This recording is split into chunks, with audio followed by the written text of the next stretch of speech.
Hi everyone, I am Sanchayita. Welcome back to my new YouTube channel.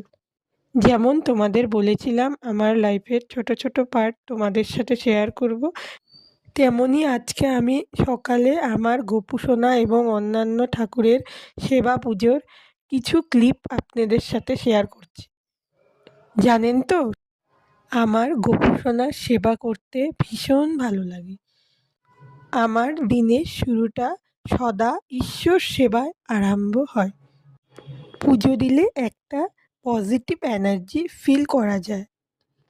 এই তো এখন আমি ঠাকুরকে প্রদীপ দিয়ে আরতি করে নিচ্ছি। কাল যেহেতু ছিল মঙ্গলবার, তাই আমি হনুমান চালিসাটা পাঠ করে নিয়ে তুলসী দেবীকে জল অর্পণ করলাম। তারপর প্রসাদ নিবেদন করে আজকের ভিডিওটা শেষ করলাম। ধন্যবাদ।